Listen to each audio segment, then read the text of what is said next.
హిమవంతుడు హిమగిరిరాజు తన భార్య మేనకతో కలిసి దేవతలలో శ్రేష్ఠురాలైన కుమార్తె పార్వతీదేవిని ఒక వరం అడిగాడు. తనకు కుమార్తెగా జన్మించాలని. అన్నట్లుగానే పార్వతీదేవి హిమవంతుడికి కుమార్తెగా జన్మించింది. చిన్ననాటి నుండే ఆమెకు శివుడి పట్ల అపారమైన భక్తి ఉండేది. హిమవంతుడు తన కుమార్తెను శివుడికి ఇచ్చి వివాహం జరిపించాలని కోరుకున్నాడు. కానీ ఆ సమయంలో శివుడు వైరాగ్యవంతుడిగా సమాధిలో నిమగ్నమై ఉన్నాడు. పార్వతీదేవి చిన్న వయసులోనే శివుడిని పతిగా పొందాలన్న ఆకాంక్షతో గాఢమైన తపస్సు ఆరంభించింది. హిమాలయ పర్వతాల్లో మంచు కురుస్తూ చలి కాటేస్తున్నా ఆమె ఒక్క క్షణం కూడా తడబడలేదు.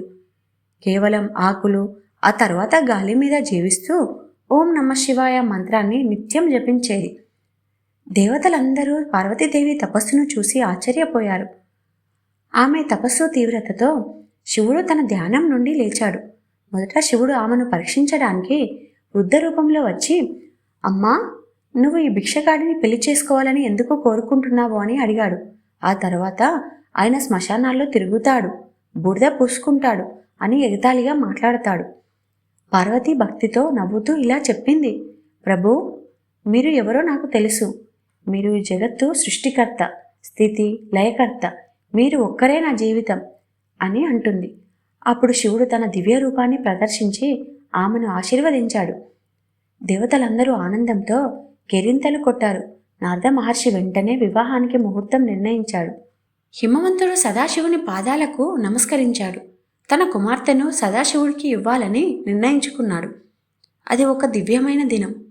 కైలాస పర్వతం మరియు హిమగిరి రాజ్యం స్వర్గంలా అలంకరించబడ్డాయి. వేద మంత్రాలు మార్మోగాయి. గంధర్వులు సంగీతం వాయించారు. అప్సరసలు నృత్యం చేశారు. శివుడు తన వాహనం నందిపై సైన్యమంతా తోడుగా గణాలు, భూతగణాలు, దేవతలు, రాక్షసులు అందరూ ఆనందంగా నృత్యం చేస్తూ హిమవంతుని నగరానికి వచ్చారు. మొదట వారిని చూసి ఆ రాజ్యం మొత్తం భయంతో వణికిపోయింది. ఎందుకంటే శివుడి గణాలు భయంకరంగా కనిపించేవి. అప్పుడు శివుడు తన రూపాన్ని దివ్యంగా, మంగళమయంగా మార్చాడు. ఆయన తేజస్సు అంతం లేనిది. నీలకంఠం, చంద్రకళ మౌలి, సర్పాభరణ, కరుణామయ రూపం. దేవతలు హర్షధ్వానాలు చేస్తూ దివ్య తాళాలు, మృదంగాలు, శంఖాలు మ్రోగిస్తూ స్వర్గలోకం అంతా ఆనందంతో మార్మోగింది. హరహర మహాదేవ, ఉమామహేశ్వరుల వివాహం జయము. అప్పుడు దేవతలందరూ ఆనందంతో పుష్పవర్షం కురిపించారు. శివపార్వతుల వివాహం యొక్క ముఖ్య సందేశం ఏమనగా, అది కేవలం ఒక వివాహం కాదు. పురుషతత్వం శివుడు మరియు ప్రకృతి తత్వం పార్వతి. ఆ రెండు కలిసి ఈ విశ్వానికి సమతుల్యత, సృష్టి, స్థితి, లయ అనే త్రివిధ శక్తులకు మూలమయ్యాయి.